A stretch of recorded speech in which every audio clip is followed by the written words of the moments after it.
नमस्कार साथियों, मैं एस यादव किलोल एक बार फिर आपके साथ इस डिजिटल प्लेटफॉर्म में। देखिए, मैं आप लोगों को पढ़ा रहा था शिक्षण विधियाँ यानी पेडागोजी।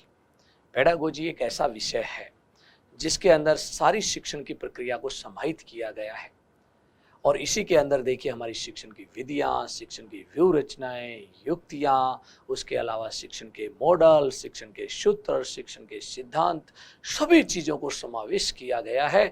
और मैं ये जो श्रृंखला लेके आया हूँ पेडागोजी की, जिसका नाम है शिक्षण, इसके अंदर इन सारी विधाओं को एक साथ लेके आया हूँ। और साथियों, आपको हर लेवल पर इन विधाओं का देखिए कहीं ना कहीं एक पाठ पढ़ने को मिलता है, कहीं दूसरा पाठ, कहीं तीसरा पाठ, और क्वेश्चन पूछे जाते हैं एक दूसरे से रिलेटेड। तो आप सारे वीडियो को एक साथ देखने की कोशिश करना और पूरी शिक्षण की विधाओं को समझने की, चाहे आप किसी भी सब्जेक्ट को देखें और किसी भी सब्जेक्ट को पढ़ें, सभी के अंदर काम आने वाली विधाएं हैं। सामान्यतः काम नहीं आती, वो होता है अपनी भाषा शिक्षण। और भाषा शिक्षण के अलावा सभी शिक्षण में, चाहे हमारा विज्ञान शिक्षण हो, चाहे गणित शिक्षण हो, चाहे हमारा एसएसटी हो, या हमारे जो सामाजिक विज्ञान की अनेक जो ब्रांचेज हैं, 6-7 ब्रांचेज हैं, उन सब में काम आता है। चाहे हिस्ट्री, पॉलिटिकल, इकोनॉमिक्स, ज्योग्राफी, इन सब ब्रांचों में ये काम आता है। और उसी कड़ी को हम आगे बढ़ाते हैं और आज पढ़ेंगे हम शिक्षण के अंदर। देखिए, एक तरह से जो एक कुछ शब्दावली जिसका नाम है शिक्षण की व्यूह रचना और उसके साथ साथ उसकी विधियाँ। अब ये देखिए, हमारे फर्स्ट ग्रेड के अंदर तो दिया हुआ है शिक्षण की व्यूह रचनाएं, और उसके अलावा सेकंड ग्रेड के अंदर काम आती है हमारी विधियाएं, और यही विधियां हमारे L1 और L2 में भी काम आती है। एक कॉमन सी विधा है और इसको हम बहुत ही अच्छे तरीके से सरल रूप में देखेंगे साथियों। तो सबसे पहले हम शुरुआत करते हैं शब्दावली, यानी अपने इसके अंदर जो आज जो हम पढ़ने वाले हैं वो शब्दावली। देखिए, मैं यहाँ लेके आया हूँ जिसके अंदर हम पढ़ेंगे एक तो व्यूह रचनाएं, ठीक है, स्ट्रेटेजी। दूसरा देखिए हम पढ़ेंगे इसके अंदर शिक्षण की विधियां। एक तो शिक्षण की व्यूह रचना और एक विधि यानी मेथड्स। फिर उसके अलावा तीसरे नंबर पर हम पढ़ेंगे शिक्षण की प्रविधि, जो विधियों के साथ साथ काम आती है, प्रविधि। और उसके बाद देखिए हम तीसरे नंबर पर विधियों के बाद पढ़ेंगे कुछ युक्तियों को पढ़ेंगे, जिसमें शिक्षक के व्यवहार का क्या किया जाता है, अध्ययन किया जाता है। इस तरह से देखिए हमारे पास 4 शब्दावली हैं और चारों को एक एक करके, इसे अंग्रेजी में कहा जाता है स्ट्रेटेजी, इसको कहा जाता है मेथड, इसको कहा जाता है टेक्निक्स, और इसे कहा जाता है टैक्टिक्स, जो शिक्षक के व्यवहार को बताती है। और इसके अंदर देखिए इसका जो संबंध होता है शिक्षण के उद्देश्यों से संबंध होता है, जिसमें पढ़ेंगे। और इसका जो संबंध होता है वो देखिए एक साधन या रास्ते के रूप में काम में लिया जाता है, जो विषय वस्तु को क्या करती है, प्रस्तुत करने की शैली होती है। उसके बाद प्रविधि।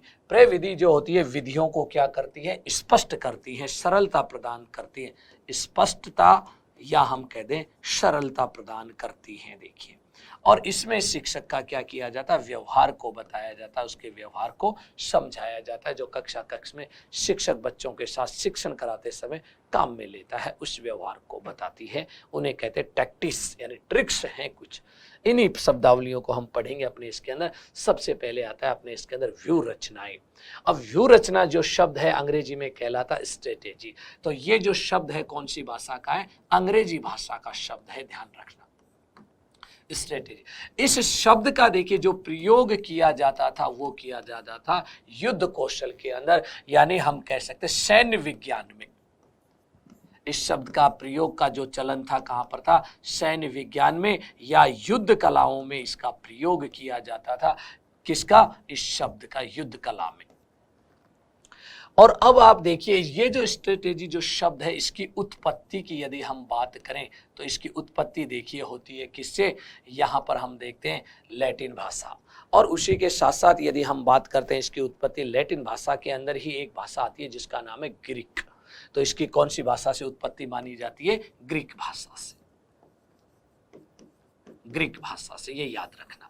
ये शब्द देखिए किसका है, अंग्रेजी भाषा का। और अंग्रेजी भाषा का स्ट्रेटेजी जो शब्द है इसकी उत्पत्ति होती है ग्रीक भाषा से।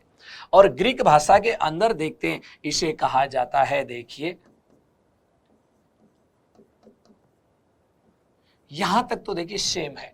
इसके बाद आई ए और जोड़ रखा है स्ट्रेटेजिया, और स्ट्रेटेजिया का अर्थ होता है जर्नल यानी सामान्य। क्या अर्थ होता है इसका? जर्नल या सामान्य। और ये स्ट्रेटेजिया जो शब्द है ये ग्रीक भाषा का है, न कि ये वाला शब्द है। अब बात आती है स्ट्रेटेजी होती क्या है। स्ट्रेटेजी को देखिए सैनिक विज्ञान या युद्ध कौशल के अंदर इस शब्द को काम में लिया जाता। आजकल इस शब्द का जो प्रयोग है किसमें हो गया? हमारे शिक्षा के अंदर भी इस शब्द का प्रयोग होने लगा है। शिक्षण के उद्देश्यों को या शिक्षा के उद्देश्यों को प्राप्त करने के लिए जो योजनाएं बनाई जाती है, जो कार्य योजनाएं बनाई जाती है, उसी को कहा जाता है शिक्षण की व्यू रचना। तो सबसे पहले तो हम अर्थ देखते हैं व्यू रचना का अर्थ। तो देखिए हम यहाँ शिक्षण से नहीं जोड़ते हैं, वैसे ही लेते हैं लक्ष्य या उद्देश्यों की प्राप्ति की कार्य योजना। लक्ष्य या उद्देश्य को प्राप्ति की कार्य योजना या रणनीति, इसी को क्या कहा जाता है? व्यू रचना कहा जाता है। अब यदि हम टीचिंग में लें तो केवल यहां जोड़ना है, टीचिंग जोड़ना है यानी शिक्षण जोड़ना। शिक्षण के लक्ष्य या उद्देश्यों की प्राप्त करने की योजना को ही क्या कहा जाता है? शिक्षण की व्यू रचना। अब देखते हैं इस व्यू रचना के अनेक नाम हैं साथियों, अनेक नाम। कौन कौन से नाम है? इसी को कहा जाता है रणनीति। क्या कहा जाता है? रणनीति। इसी को कहा जाता है देखिए युद्ध कौशल, युद्ध कौशल। और इसी को कई बार हम होशियारी या चतुराई भी कह देते हैं, होशियारी या चतुराई भी कहते हैं। किसको? व्यू रचना को। तो कई नाम हैं। अब सिंपल सा देखिए, प्राचीन काल के अंदर युद्धों को जीतने के लिए क्या बनाई जाती थी? रणनीतियां बनाई जाती थी। साथियों आप सबका उद्देश्य क्या है? जॉब प्राप्त करना। चाहे आप फर्स्ट या कह दें हम जिसको व्याख्याता बने, या द्वितीय श्रेणी अध्यापक बने, या तृतीय श्रेणी अध्यापक बने, आप सबका उद्देश्य है शिक्षक बनना। अब देखिए शिक्षक बनने के लिए आप अपनी देखिए व्यापक स्तर पर क्या बनाते हो? रणनीतियां बनाते हो या व्यू रचनाएं तैयार करते हो। तो इसका मतलब आपका लक्ष्य क्या है? शिक्षक बनना। और लक्ष्य प्राप्ति के लिए जो कार्य योजना, जो रणनीतियां बनाई जाती है, उसी को कहा जाता है व्यू रचनाएं। और इसका प्रयोग पहले किसमें होता था? युद्ध की रणनीतियां बनाने में। आज देखिए हम इस शब्द का प्रयोग किसमें करने लगे? शिक्षा के क्षेत्र में। और शिक्षा के उद्देश्यों को प्राप्त करने के लिए देखिए हम जो कार्य योजना, जो रणनीति बनाते हैं, उसी कार्य योजना रणनीति को कहा जाता है टीचिंग स्ट्रेटेजी कहा जाता है, यानी शिक्षण की व्यू रचनाएं। तो याद रखना इसका संबंध किससे होता है? लक्ष्य से होता है। कुछ परिभाषाएं आई.के. डेविस की। डेविस महोदय ने बहुत ही अच्छी बात कही है। शिक्षण व्यू रचना शिक्षण की व्यापक विधियां हैं, यानी ब्रॉड मेथड्स ऑफ टीचिंग कहा गया है। किसको? स्ट्रेटेजी को कहा गया। इनसे थोड़ी क्या होती है? व्यापक होती है। और देखिए इसके अंदर जो स्ट्रेसर की एक डेफिनेशन है, बहुत ही अच्छी परिभाषा है। और इसमें सारी चीजें, शिक्षण नीतियां यानी व्यू रचनाएं वे योजनाएं होती हैं जिसमें शिक्षण के उद्देश्य, छात्रों का व्यवहार परिवर्तन और पाठ्यवस्तु, कार्य विश्लेषण, अधिगम अनुभव तथा छात्रों की पृष्ठभूमि आदि को विशेष महत्व दिया जाता है। और किसमें? शिक्षण की व्यू रचनाओं के अंतर्गत। आगे बढ़ते हैं और देखिए शिक्षण की व्यू रचनाओं को हम एक विशेषता के रूप में लिखते हैं और देखते हैं कि शिक्षण की व्यू रचनाओं में क्या विषय। सबसे पहली तो यही होती है, उद्देश्य आधारित होती है। और उद्देश्यों को प्राप्त करने के लिए क्या बनाई जाती है? कार्य योजना। उन्हीं चीजों को लिखा। शैक्षिक उद्देश्यों की प्राप्ति में सहायक, बिल्कुल हम जिसकी बात करें, कितने उद्देश्य होते हैं? 3, ज्ञानात्मक, भावात्मक और क्रियात्मक। शिक्षण कुशलताओं में, बिल्कुल, क्योंकि कुशलताओं का मतलब क्या? कौशल। कुशलता तो आएगी आएगी जब कार्य आप प्लानिंग से करोगे, रणनीति बनाकर करोगे तो। और देखिए शिक्षण प्रक्रिया को क्रमबद्ध, सार्थक, उन्नत और वैज्ञानिक आधार, बिल्कुल सही बात है। कब, क्या और कैसे उद्देश्यों की प्राप्ति करनी है, पूरी क्रमबद्ध और सार्थक और उन्नत तरीके से हम क्या बनाते हैं? रणनीति बनाते हैं। उसके बाद देखिए शिक्षण नीतियां शिक्षक के नियंत्रण में रहती हैं, बिल्कुल, क्योंकि ये शिक्षक के नियंत्रण में रहती है। शिक्षक जिस उद्देश्य की प्राप्ति करना चाहता है उसी की रणनीति बनाता है। और वह उनमें आवश्यकता अनुसार परिवर्तन भी कर लेता है, क्योंकि शिक्षक के क्या है, नियंत्रण में होती है।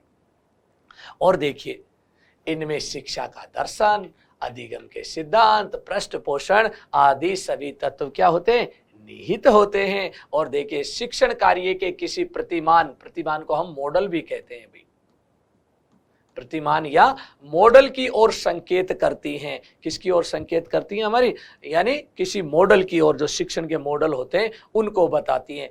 और उसके बाद है व्यवहार परिवर्तन में इनका बहुत अधिक योगदान। व्यवहार परिवर्तन का मतलब अधिगम, बच्चे के सीखने से संबंधित। शिक्षक की कार्य कुशलता और निष्ठा को बढ़ाती है। जब देखिए कार्य की पहले से प्लानिंग कर ली जाती है तो शिक्षक का कार्य कुशलता अपने आप ही बढ़ती जाएगी, क्योंकि बिना नियोजित तरीके से यदि हम कार्य करते तो कार्य कुशलता कभी बढ़ती नहीं है, अपेक्षा घटती जाती है। इसी तरह से देखिए हम आगे बढ़ते हैं और देखते हैं इसके अंदर दूसरे अपनी जो शब्दावली है जिसका नाम क्या है, शिक्षण विधि। इसे अंग्रेजी में कहा जाता है मेथड। मेथड कौन सी भाषा में कहते हैं, अंग्रेजी में। याद रखना मेथड से ही बना है मेथडोलॉजी, और मेथडोलॉजी को ही हम देखिए क्या कहते हैं, रीति। और मेथडोलॉजी देखिए यहीं से बना है, मेथड से, जिससे एक नया शब्द निकल के आया है जिसे हम कहते हैं रीति विज्ञान। और दूसरा देखिए हम इसे कहते हैं पद्धति भी कहते हैं। तीसरा देखिए हम तरीका भी कह देते हैं इसे। तो इसके कई नाम हैं मेथड्स के, रीति, पद्धति या तरीका, या हम हिंदी में और क्या कहते हैं, विधा भी कहते हैं। अंग्रेजी के अंदर मेथड को देखिए कहा जाता वे, यानी रास्ता, या मोड भी कहा जाता है। तो ये कई बार पूछ लिए जाते हैं ये शब्द भी अपने इसके अंदर। शिक्षण विधि क्या है, रीति, पद्धति, तरीका, वे या मोड। इस तरह से देखिए। अब इसका अर्थ क्या है टीचिंग के क्षेत्र में, इस पद्धति का अर्थ क्या होता है, याद रखना। इसका शॉर्ट में मैं आपको अर्थ लिख रहा हूं, प्रस्तुत करने की शैली। प्रस्तुत करने की शैली, करने की क्या है, शैली। क्या प्रस्तुत करने की, विषय वस्तु। कौन प्रस्तुत करता है, शिक्षक।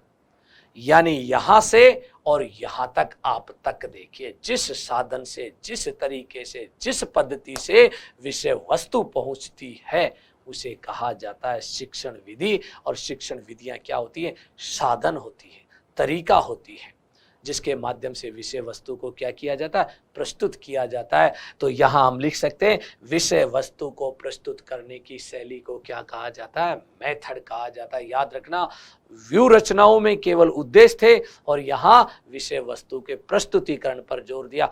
जैसा अध्यापक वैसा ही प्रस्तुतिकरण होता है। दूसरा एक चीज और कहा जाता है, देखिए चीनी कहावत है, जितनी देखिए शिक्षक उतनी ही शिक्षण विधियां होती हैं, क्योंकि हर शिक्षक का विषय वस्तु को प्रस्तुत करने का तरीका अलग अलग होता है। और इसीलिए देखिए इस तरीके को मैं एक दूसरे एग्जाम्पल से आपको समझाने की कोशिश करता हूं। देखिए ये एक पेड़ है आम का, यहां पर क्या लगे हुए हैं, आम लगे हुए हैं इस पेड़ पर, और आप यहां खड़े हुए हैं देखिए इस जगह, और आपको आम खाने हैं। जब आपको आम खाने हैं तो कोई ना कोई रास्ता अपनाओगे, क्योंकि पेड़ के ऊपर लग रहे हैं आम। तो आपका लक्ष्य क्या है, आम खाना, जो हमारे लिए क्या बना है, हमारा साध्य बना हुआ है। अब हमें इन आमों को तोड़ना, इस साध्य को प्राप्त करना है तो हमें कोई ना कोई साधन अपनाना पड़ेगा। कुछ शिक्षक नकारात्मक भाव के होते, साहब पत्थर मारेंगे हम तो इसके, और पका हुआ आम नीचे। तो पत्थर मारना भी एक क्या है, हमारे लिए साधन या तरीका है आम खाने का। एक व्यक्ति कहता है कि साहब मैं पेड़ के ऊपर ही चढ़ जाऊंगा, एक्सपर्ट होगा चढ़ने में, तो पके हुए आम वो भी तोड़ेगा, वो भी एक साधन हो। एक कहता है कि मैं सीढ़ी लगाऊंगा यहां पर, तो तीसरा रास्ता अपनाया। एक बच्चा कहता है कि मैं बड़ा ताकतवर हूं, मैं इस पेड़ को हिला दूंगा और आम नीचे गिर जाएंगे, तो देखिए उसने एक रास्ता और अपनाया। एक देखिए बड़ी सी लकड़ी लेके आऊंगा, उस लकड़ी से देखिए मैं पके हुए आमों को तोड़ लूंगा, तो तो कहने का मतलब है, देखिए हमने कितने रास्ते अपना लिए, 1 2 3 4 और 5, और 5 रास्तों को हमने अपनाया। किस लिए अपनाया ये 5 रास्ते? 5 साधनों को हमने अपनाया, 5 तरीकों को हमने अपनाया। क्या खाने के लिए? आम खाने के लिए। और आम हमारा क्या है? साध्य। साध्य को प्राप्त करने के लिए अनेक साधनों को काम में लिया जाता है, और वो ही चीज अपने यहाँ पर है। हमारा साध्य क्या है? शिक्षण के उद्देश्यों की प्राप्त करने, और शिक्षण के उद्देश्यों को प्राप्त करने के लिए देखिए हम अनेक साधनों का सहारा लेते हैं, और उन साधनों के माध्यम से शिक्षक विषय वस्तु को बच्चे तक पहुंचाता है। और जिस साधन से विषय वस्तु को बच्चे तक पहुंचाया जाता है, उसी साधन को मेथड या विधि कहा जाता है साथियों। इसीलिए मैंने लिखा है प्रस्तुत करने की शैली। क्या प्रस्तुत करने की? विषय वस्तु या पाठ्य वस्तु या प्रकरण को प्रस्तुत करने की शैली, प्रस्तुत करने की शैली या तरीका या साधन, क्या कहेंगे उसी को? शिक्षण विधि कहते हैं। समझ गए होंगे अब आप कि शिक्षण विधि वास्तव में होती क्या है। अब आगे एक परिभाषा देख लेते हैं वेस्ले की। वेस्ले ने बहुत अच्छी बात कही, शिक्षण विधि शिक्षक द्वारा संचालित। कौन संचालित करता है? शिक्षक। जितने शिक्षक उतनी शिक्षण विधियां। चीनी कहावत। वह क्रिया जिसमें शिक्षार्थी या विद्यार्थियों को ज्ञान की प्राप्ति होती है, उससे बच्चों को क्या होती है? ज्ञान की प्राप्ति। अब देखिए शिक्षण विधियों को महत्व को बताते हुए माध्यमिक शिक्षा आयोग, जिसे मुदालियर आयोग भी कहा जाता है, उसने भी बहुत अच्छी बात कहा, और ये कहा चाहे पाठ्य वस्तु कितनी अच्छी क्यों न हो, अगर विधि अच्छी नहीं है तो अच्छी से अच्छी विषय वस्तु भी सब बेकार हो जाती है। इसी बात पर देखिए उन्होंने महत्व डाला है माध्यमिक शिक्षा आयोग। इसी को कहा जाता है मुदालियर आयोग भी, मुदालियर आयोग। देखिए देखते हैं क्या कहा इन्होंने। चाहे पाठ्यक्रम को कितना भी श्रेष्ठ बनाया जाए, चाहे जितना वैज्ञानिक पाठ्यक्रम का निर्माण किया जाए, जब तक शिक्षक द्वारा उत्तम यानी अच्छी विधि यानी पद्धति का प्रयोग नहीं किया जाता, सब व्यर्थ है, सब बेकार है। यानी इस माध्यमिक शिक्षा आयोग ने किसके महत्व पर जोर दिया? शिक्षण की विधियों पर जोर दिया गया, शिक्षण की विधि पर जोर दिया, क्योंकि शिक्षण की विधि इतना इंपॉर्टेंट पार्ट होती है। चाहे विषय वस्तु हमारी कमजोर हो, अगर शिक्षक मजबूत है और उसका साधन देखिए मजबूत है, तो उस विषय वस्तु को बहुत अच्छे से पेश कर सकता है। और तभी हम कहते हैं कि क्या शानदार टीचिंग कराइए। क्यों? साधन अच्छे हैं, विधि का चयन देखिए सही ढंग से किया गया है, जिसके माध्यम से बच्चों को पढ़ाया जाता है। आगे बढ़ते हैं, विधियों की विशेषताएं भी देख लेते हैं। विद्यार्थियों के सर्वांगीण विकास में क्या होती है? विधियां सहायक होती हैं। विद्यार्थियों की व्यक्तिगत भिन्नताओं के अनुसार, जैसे बच्चे जिस क्षमता के बच्चे होते हैं उसके अकॉर्डिंग होती है। सीखने के नियमों पर आधारित होती हैं। किस पर आधारित होती हैं? सीखने के नियम। सीखने के नियम कहलाते हैं अधिगम के नियम। उसके बाद विषय विशेषज्ञों के उद्देश्य प्राप्ति में सहायक होती है। यह अधिगम प्रक्रिया को क्या बनाती है? प्रभावी बनाती है, अर्थात प्रभावशाली बनाती है। अधिगम प्रक्रिया का मतलब होता है सीखने की प्रक्रिया को प्रभावशाली बनाती है विधियां, क्योंकि विधि अच्छी होगी तो बच्चा सीखेगा भी उतने ही जल्दी। और देखिए इसमें समय, श्रम और धन का उचित प्रयोग भी होता है, बिल्कुल सही बात। और ये वैज्ञानिकता, वैज्ञानिकता का मतलब होता है क्रमबद्धता और वस्तुनिष्ठता, जिसमें त्रुटि नहीं होती है, ये भी होती है। इसमें शिक्षक और शिक्षार्थी दोनों की भागीदारी होती है। क्यों होती है? क्योंकि यहाँ से और यहाँ तक देखिए जिस साधन से विषय वस्तु प्रस्तुत की जाती है, इसमें दोनों का रोल, एक भेजने वाला और दूसरा प्राप्त करने वाला, उस चीज को तर्क चिंतन शक्ति का विकसित करने में क्या होती है? सक्षम होती है। ये तो ये विधियों की क्या थी? कुछ विशेषताएं। अब हमारे पास दो शब्द मैंने आपको पढ़ाए, शिक्षण की विधियां, और शिक्षण की विधियों के साथ साथ दूसरा शब्द पढ़ाया मैंने, शिक्षण की व्यू रचना। और दोनों में अंतर कर लेते हैं एक बार। तो देखिए सबसे पहले यहाँ स्ट्रेटेजी लिखा हुआ है और यहाँ क्या लिखा हुआ है? मेथड। व्यू रचनाओं का संबंध होता है शिक्षण के उद्देश्यों से। व्यू रचनाओं का संबंध किससे होता है? शिक्षण के उद्देश्यों से। देखिए, शैक्षिक उद्देश्यों को महत्व दिया जाता है। पाठ्य वस्तु, कार्य विश्लेषण, योग्यता और रुचि का भी क्या रखा जाता है? ध्यान रखा जाता है। लेकिन मेथड के अंदर विषय वस्तु के प्रस्तुतिकरण को महत्व दिया जाता है। या प्रस्तुतिकरण तो यहाँ शिक्षण के उद्देश्यों की रणनीति बनाने पर देखिए, या कार्य योजना बनाने पर जोर दिया जाता है, जिसमें ये सब चीजें आती हैं। दूसरा अंतर देखिए, शिक्षण को एक ये विज्ञान मानते हैं ये, बल्कि ये शिक्षण को क्या मानते हैं? कला। और इसीलिए कहा जाता है शिक्षण क्या है? कला और विज्ञान दोनों है। और देखिए, आधुनिक मानव व्यवस्थाओं के सिद्धांत पर ये जो व्यू रचनाएं आई है, नई जो ह्यूमन थ्योरी दी गई है, उस पर आधारित है। बल्कि ये किस पर आधारित है? परंपरागत मानव व्यवस्थाओं के सिद्धांत पर आधारित है। ये बाल केंद्रित होते हैं। कौन? स्ट्रेटेजी। और विद्या हमेशा शिक्षक केंद्रित होती हैं, क्योंकि शिक्षक के हाथ का खिलौना होती हैं विधियां जिनका प्रयोग कर रहा है। व्यवहार व उद्देश्यों पर बल दिया जाता है, बालक के व्यवहार परिवर्तन यानी उद्देश्य।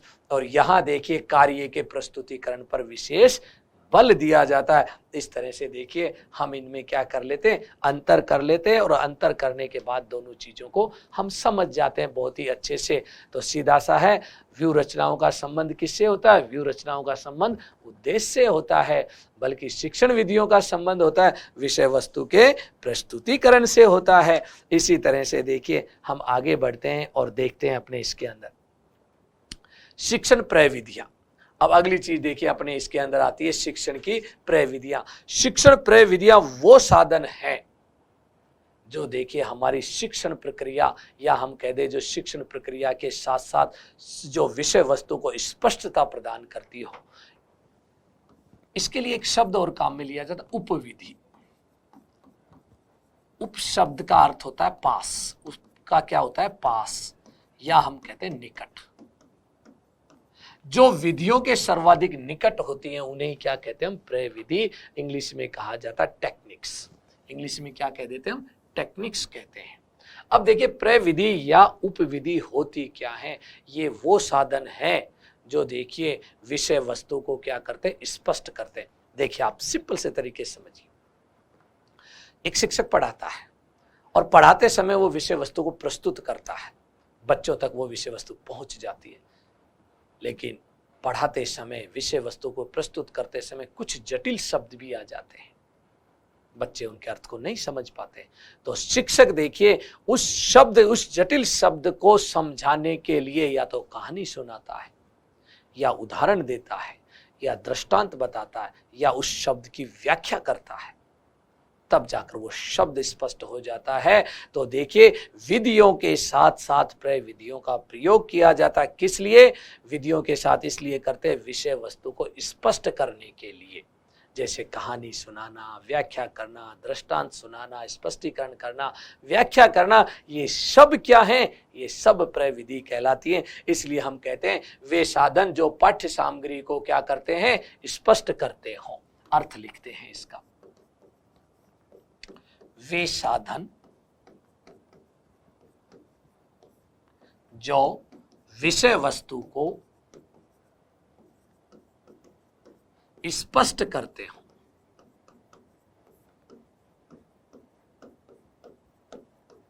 क्या करते हो? विषय वस्तु को स्पष्ट करते हो। उसी को क्या कहा जाता है? शिक्षण की प्रविधि। और ये शिक्षण को सरल और शुभंग भी बनाते हैं। एक तरह से हम कहते हैं इनका प्रयोग किसके साथ किया जाता है? इनका प्रयोग शिक्षण विधियों के साथ किया जाता है।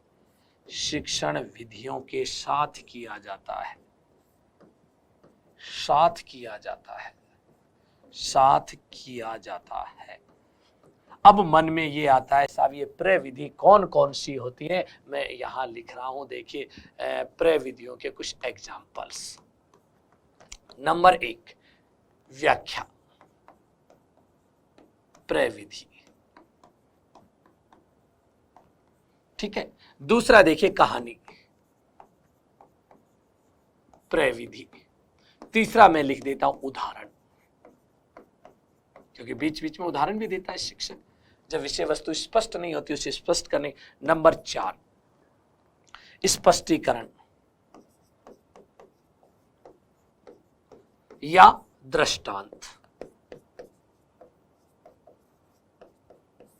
दृष्टांत प्रविधि, बहुत सारी देखिए हमारे पास प्रविधियां हो गई। विधियों के माध्यम से जब विषय वस्तु स्पष्ट नहीं होती तो हमें सहारा लेना पड़ता है प्रविधि का, अर्थात विधियों के साथ साथ जिनको हम देखिए काम में लेते हैं वो कहलाती है प्रविधि। इसीलिए तो कहा था हमने उपविधि भी, जो विधियों के बिल्कुल पास में हो वही क्या कहलाती है, उपविधि। क्योंकि विधि के माध्यम से आप पढ़ा रहे हो, जैसे प्रयोगशाला विधि। अब कुछ शब्द जटिल आ गए तो उनको क्या करोगे, या तो उसकी व्याख्या करोगे, या कहानी बताओगे, या उदाहरण दोगे, या स्पष्टीकरण करोगे, या कोई ना कोई दृष्टांत सुनाओगे। इसके बाद देखिए अगला जो अपने इसके अंदर आता है युक्तियां या टैक्टिस। एक शब्द और काम में लिया जाता है, युक्तियां या टैक्टिस की यदि हम बात करते हैं तो देखिए ये क्या होती है। शिक्षण व्यूह रचना के विकास के लिए शिक्षक द्वारा की जाने वाली क्रियाएं या हमारे टीचर का व्यवहार। किसके लिए? इनका संबंध सीधा सा होता है शिक्षण की व्यूह रचनाओं से, पहली बात के लिए। और हमारे शिक्षक का क्या व्यवहार या शिक्षक द्वारा की जाने वाली क्रियाएं। शिक्षण के उद्देश्यों का विकास यानी उनको प्राप्त करने के लिए शिक्षक द्वारा जो क्रिया या व्यवहार किया जाता है उसी को क्या कहते हैं, टैक्टिस। कई बार हम कहते हैं ना ट्रिक्स, जितने शिक्षक उतनी ट्रिक्स। ये शाब्दिक और अशाब्दिक हो सकती है, बहुत सारी ट्रिक्स अपनाता है शिक्षक, और प्रत्येक शिक्षक का देखिए व्यवहार अलग अलग होता है टीचिंग का, इसलिए इनको शब्दों में भी नहीं बांध सकते हम ट्रिक्स को, जिसे टैक्टिस कहा गया है। शिक्षक शिक्षार्थियों के मध्य क्या होती है इसमें, अंतःक्रिया। अंतःक्रिया एक तरह का क्या है, उन दोनों के मध्य होने वाली व्यवहार ही तो है। अब व्यवहार किस तरह का, ये देखिए युक्तियां शाब्दिक और अशाब्दिक होती हैं। पुनर्बलन एक युक्ति है। बच्चे को जैसे कई बार हम कहते हैं कुछ भी नहीं बोलते तब भी पीठ थपथपा देते, कई बार मुंह से बोलते शाबाश, ये व्यवहार है। उसके अलावा कुछ उदाहरण, कुछ नियम और कुछ सामान्यीकरण और कुछ विभेदीकरण, ये सब क्या होते हैं, शिक्षक का व्यवहार है जो किसमें, कक्ष में काम में लेता है। अब देखिए इन सारी चीजें जो मैंने 4 शब्दावली पढ़ा, इनका रिलेशन देखते हैं, कौन बड़ी है और कौन छोटी। हमारी मूल रूप से देखिए जो विधा थी उसका नाम क्या था, शिक्षण। टॉपिक क्या है हमारा, शिक्षण। अब शिक्षण के उद्देश्यों को प्राप्त करने के लिए क्या बनाते हैं हम, शिक्षण के उद्देश्यों को प्राप्त करने के लिए कार्य योजना बनाते हैं, उसको क्या कहते हैं, व्यूह रचना। ये देखिए, अब देखिए शिक्षण उद्देश्यों के बाद देखिए हम बच्चों तक विषय वस्तु पहुंचाने के लिए जिस साधन का सहारा लेते हैं उस साधन को कहा जाता है विधि। और विधियों को स्पष्ट करने के लिए या विषय वस्तु को स्पष्ट करने के लिए जो काम में ली जाती है उसको कहा जाता है प्रविधि। इस तरह से हम एक वेन आरेख के माध्यम से इनका संबंध बता सकते हैं। मैंने पहले आई.के. डेविस की एक डेफिनेशन बताई थी, व्यूह रचनाएं शिक्षण विधियों से व्यापक होती है क्योंकि इनसे बड़ी है, और एक शिक्षण के अंदर ये सारी चीजें समाहित होती हैं, व्यूह रचना भी, विधि भी और प्रविधि भी, सब चीजें एक शिक्षण के अंदर समाहित होती हैं। कैसे, घुमा घुमा के पूछे आप इस वेन आरेख से इन चीजों को क्या कर सकते हो, स्पष्ट कर सकते हो। इस तरह से इन चीजों को देखिए हम एक एक करके इनमें रिलेशन स्थापित करते हुए संबंध स्थापित कर सकते हैं। अब आता है हमारे पास देखिए व्यूह रचनाओं के प्रकार। बट याद रखना कौन सी व्यूह रचनाएं, अनुदेशनात्मक। पहले बताया था मैंने पिछले वीडियो में, अनुदेशन का अर्थ होता है सूचना देना या आज्ञा देना, और सूचने देने का काम एक शिक्षक भी कर सकता है, एक कंप्यूटर भी कर सकता है, एक मशीन भी कर सकती है, जैसे रेडियो या टीवी भी, सूचनाएं किसी भी प्रकार से। अगर शिक्षण होगा तो शिक्षक होगा, अनुदेशन होगा तो कोई भी हो सकता है। अनुदेशन का संबंध मात्र और मात्र किससे होता है, ज्ञानात्मक उद्देश्य की प्राप्ति, अर्थात कक्ष में विषय वस्तु प्रदान करना। इसीलिए अपने यहाँ पर दिया गया है, ये फर्स्ट ग्रेड में चलता है ये टॉपिक, जिसमें दे रखा है 5वीं यूनिट में अनुदेशनात्मक व्यूह रचनाओं के प्रकार। अनुदेशनात्मक व्यूह रचनाएं वो होती है जो कक्ष के अंदर शिक्षण का ज्ञानात्मक उद्देश्य की प्राप्ति करने के लिए जो योजनाएं बनाई जाती हैं। अनुदेशनात्मक का अर्थ क्या है, कक्ष में ज्ञानात्मक उद्देश्य की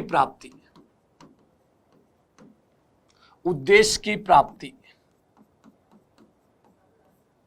के लिए रणनीति बनाना, रणनीति बनाना क्या कहलाएगा? ये कहलाएगा अनुदेशनात्मक व्यू रचना। और अब बात करते हैं अनुदेशनात्मक जो व्यू रचनाएं हैं ये कितने प्रकार की होती हैं। अनुदेशनात्मक व्यू रचनाओं को दो भागों में बांटा गया है। देखिए अनुदेशनात्मक व्यू रचनाओं के क्या लिखते हैं हम? प्रकार। और प्रकार को देखें तो दो प्रकार की अनुदेशनात्मक व्यू रचनाएं। कौन कौन सी व्यू रचनाएं होती है? एक को कहा जाता है प्रभुत्ववादी व्यू रचना,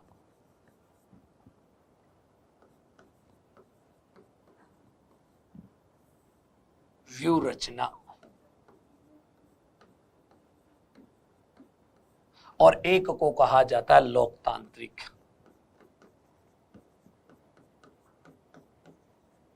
लोकतांत्रिक व्यू रचना। इसी तरह से देखिए प्रभुत्ववादी व्यू रचना का दूसरा नाम है निरंकुश, निरंकुश व्यू रचना। ठीक है। और इसी प्रकार से इसका भी देखिए दूसरा नाम है, लोकतांत्रिक की जगह कहा जाता प्रजातांत्रिक व्यू रचना।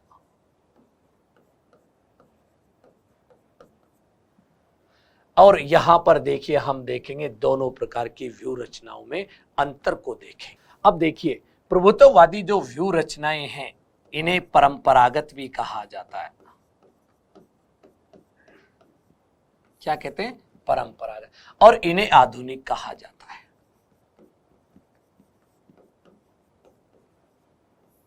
क्या है ये परंपरागत? पहले देखिए इस प्रभुत्ववादी जो व्यू रचना बनाई जाती थी ये केवल और केवल देखिए ज्ञानात्मक उद्देश्य की प्राप्ति के लिए बनाई जाती थी। कौन से उद्देश्य की प्राप्ति के लिए?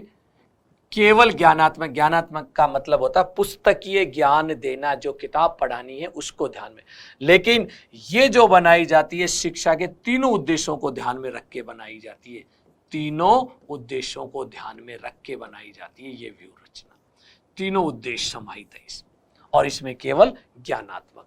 दूसरा देखिए इसके अंदर सबसे ज्यादा जोर दिया जाता TCP, टीचर सेंटर्ड पेडागोजी। इसमें शिक्षक प्रधान होता है, इसलिए देखिए हम इसमें लिखते हैं शिक्षक केंद्रित शिक्षण, शिक्षक केंद्रित शिक्षण होता है। यानी इसके केंद्र में कौन होता है? शिक्षक। इसीलिए तो निरंकुश है, जैसा शिक्षक चाहता है वैसा ही शिक्षण होता है।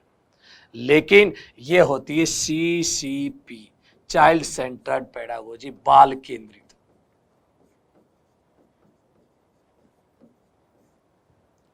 शिक्षण।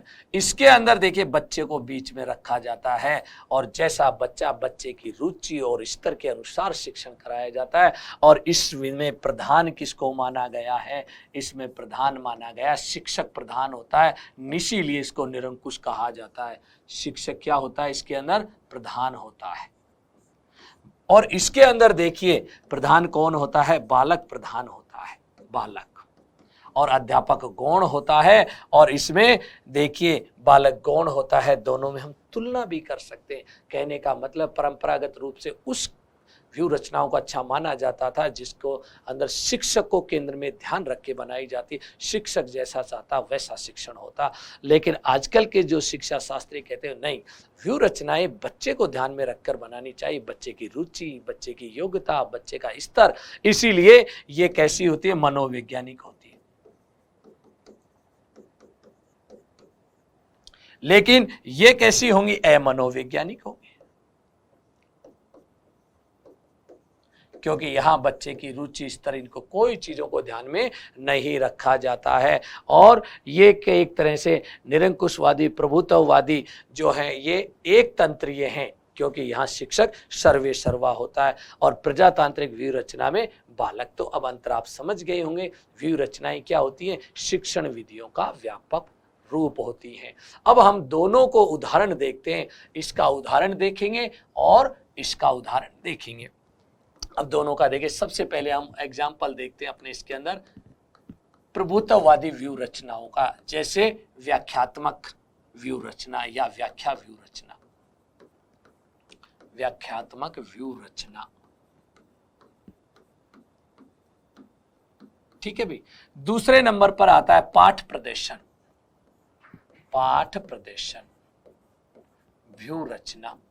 उसके बाद तीसरे नंबर पर देखते हैं अभिक्रमित अनुदेशन, अनुदेशन व्यू रचना। उसके बाद चौथे नंबर पर देखिए एक व्यू रचना और आती है इसके अंदर, जिसे इसी के अंतर्गत शामिल किया जाता है व्याख्यात्मक पाठ प्रदर्शन और अभिक्रमित अनुदेशन के बाद, जिसे कहा जाता है अनुवर्ग या ट्यूटोरियल, अनुवर्ग व्यू रचना। अब कई बार मन में आता है कि अनुवर्ग क्या है, ट्यूटोरियल। एक शिक्षक और उसके पास कुछ बच्चे, वो शिक्षक उन बच्चों को निर्देश देता है और बच्चे उसके अकॉर्डिंग कार्य करते चले जाते, क्योंकि सर्वेसर्वा शिक्षक। इसी तरह अभिक्रमित, किसी विषय वस्तु या पाठ्य वस्तु को बच्चों को क्रम से प्रस्तुत करना, और क्रम से जब प्रस्तुत की जाती है तो उस कार्यक्रम को कहा जाता है अभिक्रमित अनुदेशन।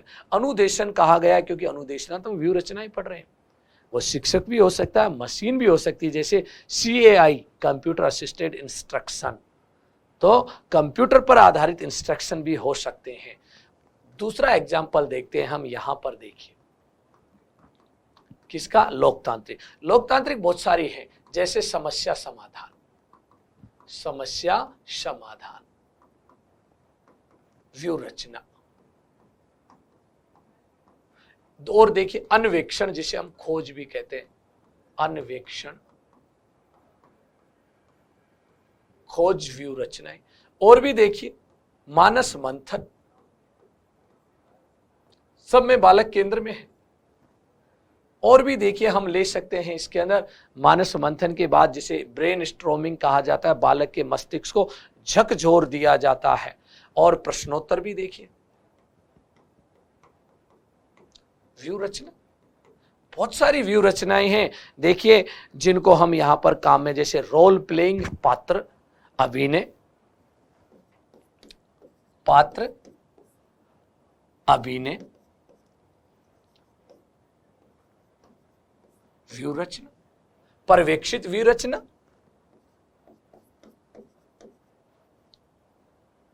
या पर्यवेक्षण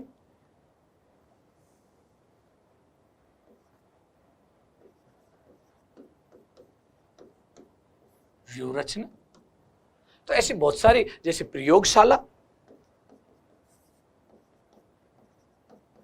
प्रयोगशाला व्यू रचनाएं, बहुत सारी व्यू रचनाएं होती है जिसमें बालक केंद्र में होता है, या हम कहते हैं बालक देखिए प्रमुख रूप से क्रियाएं करें। उन सारी व्यू रचनाओं को हम क्या कहते हैं, जैसे प्रोजेक्ट, या जैसे हम कह सकते हैं वाद विवाद। और भी देखिए अगले नंबर पर हम ले सकते हैं जैसे प्रोजेक्ट व्यू रचना। उसके अलावा देखिए हम और भी ले सकते हैं इसके अलावा, जैसे वाद विवाद, डिस्कस।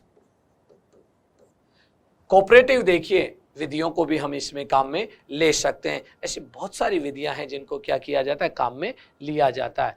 इस तरह से देखिए हमारे पास एग्जाम्पल है, एक तो कौन सी व्यू रचनाओं के, जिसमें शिक्षक प्रधान होता है, और दूसरी व्यू रचनाएं जिसमें बालक प्रधान होता है। और इस तरह से हमारा जो आज का जो चैप्टर था देखिए एक तरह से क्या हो जाता है, समाप्त हो जाता है। लेकिन समाप्ति से पहले मैं आपको कुछ चीजें और दिखाना चाहता हूं। जैसे आप यहाँ पर देख रहे हैं नवीन अनुदेशनात्मक व्यू रचनाएं। अब नवीन जो विधियाएं, जैसे टीम टीचिंग, समूह के रूप में जब शिक्षण कराया जाता है तो उसे कहा जाता है टीम टीचिंग। उसके बाद देखिए व्यक्तिगत अनुदेशन प्रणाली, प्रत्येक एक व्यक्ति के अनुसार जो देखिए टीचिंग कराई जाती है उसके कहा जाता है व्यक्तिगत अनुदेशन, यानी व्यक्तिगत रूप से क्या देना, अनुदेशन देना। और देखिए ऑडियो अनुवर्ग प्रणाली, तो ये भी एक नई विधा है, ऑडियो के माध्यम से देखिए पढ़ाना। उसके बाद आता है भाषा प्रयोगशाला, भाषा शुद्धिकरण के लिए भी इस विधि को काम में लिया जाता। और टेलीकॉन्फ्रेंसिंग, टेलीकॉन्फ्रेंसिंग का मतलब होता है टेलीफोन के माध्यम से बहुत सारे लोगों को जोड़कर शिक्षण कराने वाली व्यू रचनाएं।